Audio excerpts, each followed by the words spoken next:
Car. नमस्कार sir जी। क्या नाम है आपका? केशव बलराम दांडगे। सर कहाँ से आए हैं आप? मैं महाराष्ट्र बुल्ढाना से आया हूँ। संत रामपाल जी महाराज से नाम दीक्षा लेने से पहले आप क्या भक्ति साधनाएं करते थे? सर जी, जैसे घर में चलती है पूजा ब्रह्मा विष्णु महेश की, और जैसे ही हम सुनते हैं जिन्हीं देवी देवताओं की महिमा सुनते थे, उनकी भक्ति चालू करते थे सर। सर हिंदू परंपरा के अनुसार आपने बहुत सारी साधनाएं की हैं, तो फिर अब संत रामपाल जी महाराज जी से नाम दीक्षा क्यों ली आपने? सर जी, मेरे मन में एक प्रश्न थे, बहुत सारे प्रश्न थे, तो वो प्रश्न मैं सभी टीवी चैनल पर सभी के देखता था, लेकिन वो प्रश्न मैं हल नहीं कर सकता था।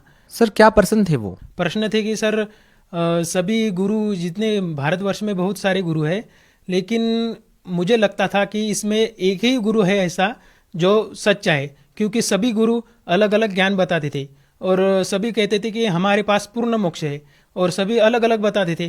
तो मुझे लगता था इसमें एक ही ऐसा गुरु है जो सच्चा है। सर आपके मन में जो सवाल उठ रहे थे उन सभी सवालों के जवाब प्राप्त करने के लिए आप संत रामपाल जी महाराज के शरण में कैसे पहुंचे? वो यात्रा कैसी रही? सर जी, मैं हमारे जो जीजा जी है वो पहले संत रामपाल जी महाराज से जुड़े। उन्होंने संत रामपाल जी महाराज के आश्रम से एक पुस्तक मंगवाई, ज्ञान गंगा, और उस ज्ञान गंगा पुस्तक पढ़ने से मेरे मन में जो प्रश्न थे वो पूर्ण हो गए सर। सर ऐसी वो कौन सी बातें थी जिसने आपको ये सोचने पर मजबूर कर दिया कि संत रामपाल जी महाराज से ही नाम दीक्षा लेनी चाहिए? सर जी, उसमें सभी सदग्रंथों में जो बाइबल, जो हिंदू धर्म के जो सदग्रंथ है, जैसे पवित्र गीता, चार वेद, और बाइबल है जो क्रिश्चियन धर्म में है, और मुस्लिम धर्म में जो है कुरान शरीफ, उस सभी का ज्ञान एक ही है। तो ऐसे मुझे लगा कि ये सब तो भिन्न है, लेकिन संत रामपाल जी महाराज का ज्ञान सुन के उन्होंने जो ज्ञान बताया है वो सभी तीनों ही ग्रंथ में एक जैसा समान मिला मुझे। तो आप ये बताइए कि आपने संत रामपाल जी महाराज जी से नाम दीक्षा कब ली? मैंने 8 अगस्त 2013 को। सर सभी श्रद्धालु जितने भी आज तक संत रामपाल जी महाराज जी से जुड़े हैं, सभी का ही ये अनुभव रहा है कि संत रामपाल जी महाराज से नाम दीक्षा लेने के बाद उन्हें लाभ मिले हैं। हम आपसे ये जानना चाहेंगे कि आपका क्या अनुभव रहा है? हाँ सर, बहुत सारे लाभ मिले। एक बहुत बड़ा लाभ मैं आपको पहले बताना चाहूँगा। संत रामपाल जी महाराज की कृपा से मुझे जीवन दान मिला। मैं किसान हूँ, खेत में काम करता हूँ, तो पाइप जो रहते हैं, जो पानी हम देते हैं, तो वो पानी पे वो लोहे के थे, लोहे का पाइप था, उसमें चूहा घुस गया था। तो मुझे लगा इस चूहे को हम निकाल लेंगे, क्योंकि वो पानी में गया तो मर जाएगा। उसको मैंने 20 फुट का पाइप था, एल्यूमिनियम का पाइप था वो, मैंने वो खड़ा किया।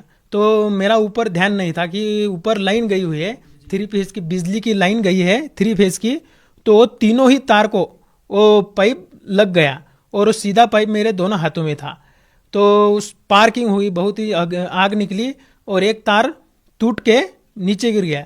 और संत रामपाल जी महाराज की दया से आप यकीन नहीं करोगे कि मुझे कुछ नहीं हुआ, और आर्थिक लाभ भी हुए हमारे घर में, परिवार में ही, और लोगों को ही लाभ हुए। जैसे मुझे मेरी पत्नी को पेट में गांठ बताई थी, तो हम डॉक्टर के पास गए। डॉक्टर के पास गए तो उन्होंने कहा कि ये इसकी ऑपरेशन करना पड़ेगा, आप 3 दिन के बाद आओ और ऑपरेशन करना पड़ेगा इसका। तो हम चिंतित हो गए कि अब ऑपरेशन करना पड़ेगा, खर्चा लगेगा, और ठीक है हम जाएंगे। और परमात्मा से मन ही मन में संत रामपाल जी महाराज जी से अरदास लगाई, और 3 दिन के बाद डॉक्टर के पास गए। जैसे ही डॉक्टर के पास गए तो भगतमती को ले गए। मुझे लगा अब ऑपरेशन होगा, ऑपरेशन थिएटर में ले गए, लेकिन वो 10 मिनट में ही भगतमती हमारी जो वाइफ है वो वापस आ गई। मैंने कहा इतनी जल्दी आप कैसा ऑपरेशन कैसे का हुआ? उन्होंने कहा कि ऑपरेशन नहीं हुआ, सिर्फ वो गांठ जो थी वो डॉक्टर ने से दबाई, और उसमें जो पस था वो बाहर आ गया, और हो गया ऑपरेशन, डॉक्टर साहब ने कहा। यानी संत रामपाल जी महाराज की दया से जो ऑपरेशन में जो खर्चा होगा वो भी बच गया हमारा, और ऑपरेशन नहीं हुआ संत रामपाल जी महाराज की कृपा से। पहले ही खेती करता था, मेरे पास 20 एकड़ खेती है, तो मुझे हैंड टू माउथ मेरा खर्चा होता था, यानी कि जितना उत्पन्न हुआ उतना ही उनको खेती को लगाना पड़ता था, और अगले साल मेरे पास कुछ भी पैसा बचता नहीं था। उस खेती करो और उसी से लगाओ। लेकिन जब से 2013 से संत रामपाल जी महाराज से जुड़ने के बाद वही खेती है और वही खाद है, वही सब पानी है, लेकिन दर साल मुझे उत्पन्न बहुत अच्छा हो रहा है और अभी मेरे पैसे भी बचते हैं और पैसे ही मेरे पास शिल्लक बाकी रहते हैं। सर, पिताजी को ही लाभ हुए हैं। मेरे पिताजी की एज है 75 ईयर्स और वो मेरे घर के बाहर एक लाइट है पार्किंग में लगाया हुआ, तो उनको चेंज करने के लिए गए। वो सीढ़ी पे चढ़ गए थे, सीढ़ी थी वो, उस पर चढ़े तो 15 फुट नीचे गिर गए। नीचे गिरने के बाद नीचे तो बड़े बड़े पत्थर थे। उन्होंने कहा कि मुझे अचानक किसी ने संत रामपाल जी महाराज की दया से एकदम वो नीट हो गए, यानी स्ट्रेट हो गए। यदि वो सिर पे बल गिर गए होते तो उनकी उम्र भी ज़्यादा थी, तो निश्चित तौर पे उनकी मृत्यु थी। तो संत रामपाल जी की कृपा से वो उनके पैर पे गिर गए, सीधे खड़े पैर पे गिर गए, तो उनका थोड़ी सी पैर पे खरोच आ गई और बस उनकी जान बच गई। संत रामपाल जी महाराज की कृपा से उन्होंने उनको बचा लिया। सर देखिए, एक सवाल अक्सर चर्चा में रहता है कि संत रामपाल जी महाराज देवी देवताओं की पूजा छुड़वाते हैं। वहीं संत रामपाल जी महाराज के अनुयायियों का कहना है कि संत रामपाल जी महाराज देवी देवताओं की पूजा नहीं छुड़वाते हैं, बल्कि उनके वास्तविक मंत्र बताते हैं जिनसे उन्हें लाभ मिलता है।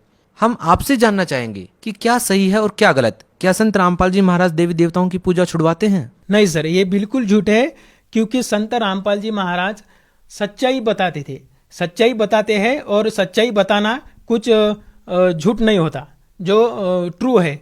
और सभी शास्त्रों के अनुसार शास्त्रों को टीवी पे दिखा दिखा के हमको प्रूव करते हैं कि इस शास्त्र में ये लिखा है। हिंदू धर्म की देवी देवकाई कुछ उनकी भक्ति नहीं छुड़ाते हो, वो उन्हीं के सत मंत्र जो शास्त्रों में लिखे हैं वही हमको देते हैं और उनकी साधना बताते हैं। सर, आप भगत समाज को क्या संदेश देना चाहेंगे? भगत समाज को यही प्रार्थना करना चाहता हूँ मैं कि आप जिन भक्तात्माओं को परमात्मा पाना है और वो कंफ्यूज है कि कौन सा गुरु करे और कहाँ पे जाए, तो मैं उनको बताना चाहता हूँ कि संत रामपाल जी महाराज के आप सत्संग सुनो। सभी सोशल मीडिया के प्लेटफॉर्म पर उनके सत्संग आते हैं, टीवी चैनल पर सत्संग आते हैं, वो आप पढ़े और आपके